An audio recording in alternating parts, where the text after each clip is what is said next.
G7 में विश्व गुरु, जी हां, प्रधानमंत्री नरेंद्र मोदी इटली पहुंच गए हैं और पीएमओ की तरफ से कुछ तस्वीरें शेयर की गई हैं कि कैसे प्रधानमंत्री नरेंद्र मोदी जब अपुलिया ब्रेंडसन एयरपोर्ट पर पहुंचे तो वहां पर किस तरीके से उनका भव्य स्वागत किया गया। वो तस्वीरें पीएमओ की तरफ से शेयर की गई हैं और उसमें प्रधानमंत्री नरेंद्र मोदी किस तरीके से वहां पर जब पहुंचे तो उनका भव्य स्वागत हुआ और प्रधानमंत्री मोदी की तरफ से भी बाकायदा पोस्ट कर ये कहा गया, ये जानकारी दी गई कि मैं इटली पहुंच गया हूं और वैश्विक नेताओं के साथ सार्थक चर्चा के लिए मैं उत्सुक हूं। और साथ ही उन्होंने ये भी कहा कि जो वैश्विक चुनौतियां हैं उनका समाधान मिलकर निकालना होगा। तो ये तस्वीरें पीएमओ की तरफ से जारी की गई और बड़ी बात देखिए, प्रधानमंत्री नरेंद्र मोदी ने तीसरी बार प्रधानमंत्री पद की शपथ ली है और ये उनका पहला दौरा है। इटली दौरे पर प्रधानमंत्री मोदी G7 समिट में शामिल होने के लिए पहुंच गए हैं और ये वही तस्वीरें जो पीएमओ की तरफ से शेयर की गई।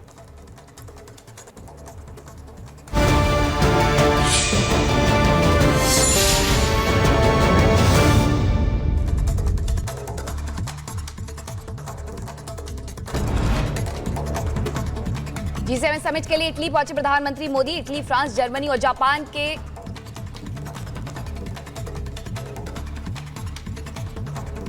बड़ी खबर आप इसी के साथ ऑपरेशन पर डीआईजी का बयान सामने आया है। जम्मू कश्मीर में आतंकियों को ढेर करने के लिए चलाया गया स्पेशल ऑपरेशन आतंकियों के करीब है सेना के जवान, जल्दी आतंकियों को किया जाएगा ढेर। इतना मैं जरूर बता पाऊंगा कि हम बहुत नजदीक पहुंच गए हैं उनके और बहुत जल्द न्यूट्रलाइज करेंगे उनको।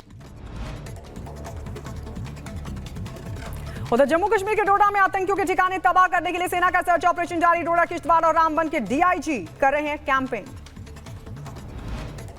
जम्मू कश्मीर के कठुआ में चौथे दिन भी सेना का सर्च ऑपरेशन जारी। 2 दिन पहले सेना के जवानों ने 2 आतंकियों को किया था ढेर। जम्मू कश्मीर के गांदरबल में खीर भवानी मेले का आयोजन। भारी संख्या में पहुंचे कश्मीरी पंडित मेले में पहुंचे। खीर भवानी मेले में किए गए सुरक्षा के पुख्ता इंतजाम। जम्मू कश्मीर के रामबन में अमरनाथ यात्रा को लेकर हुई समीक्षा बैठक। एसएसपी ने आतंकवाद विरोधी अभियानों के संबंध में अधिकारियों को दिए दिशा निर्देश। उत्तराखंड वन विभाग ने जारी किया आंकड़ा। नवंबर से जून तक जंगल में लगी आग की 1220 से ज्यादा घटनाएं आई सामने। आग की चपेट में आने से 10 लोगों की मौत की खबर, जबकि कई लोग आग की वजह से हुए जख्मी भी। वहीं उत्तराखंड के सीएम पुष्कर सिंह धामी ने मुख्य सचिव और प्रमुख वन संरक्षक के साथ बैठक की है। जंगलों में लगी आग पर जल्द से जल्द काबू पाने के निर्देश दिए। लखनऊ के अकबर नगर में 4 दिन से अतिक्रमण के खिलाफ लगातार एक्शन जारी। कुकराल नदी के किनारे बने अवैध मकानों को तोड़ने का काम किया जा रहा है। दिल्ली की मुनक नहर पर पुलिस की पेट्रोलिंग। 5 थाने के 170 पुलिसकर्मी नहर की कर रहे हैं पेट्रोलिंग। पानी चोरी कर रहे 2 टैंकर जब्त किए गए। पुलिस ने 6 लोगों को हिरासत में लिया। चांदनी चौक में कपड़ों की दुकान में लगी भीषण आग। आग का तांडव कड़ी मशक्कत के बाद पाया गया काबू। आग बुझाने में लगा 14 घंटे से ज्यादा का समय।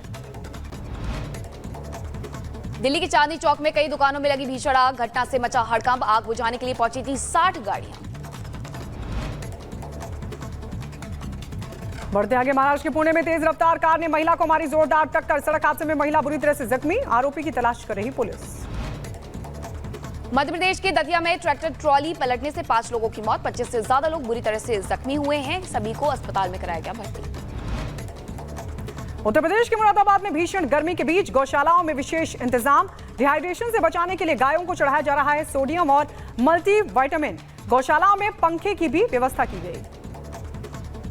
उत्तर प्रदेश के एटा में पुलिस ने 2 आरोपियों को किया गिरफ्तार। लूटपाट मामले में दोनों आरोपी चल रहे थे फरार। बाकी आरोपियों की तलाश में जुटी है पुलिस।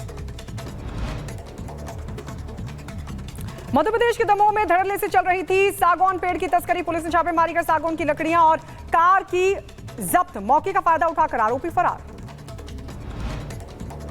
यूपी के जौनपुर में इलेक्ट्रिक की दुकान में लगी भीषण आग। लाखों का सामान जलकर के खाक। शॉर्ट सर्किट की वजह से लगी थी दुकान में आग। दिल्ली में पानी का संकट लगातार बरकरार। बूंद बूंद पानी को तरस रहे हैं लोग। टैंकर के इंतजार में रहते हैं लोग। दिल्ली जल संकट पर आप नेता सौरभ भारद्वाज का बयान। कहा, दिल्ली में व्यवस्था खराब करने की हो रही है कोशिश।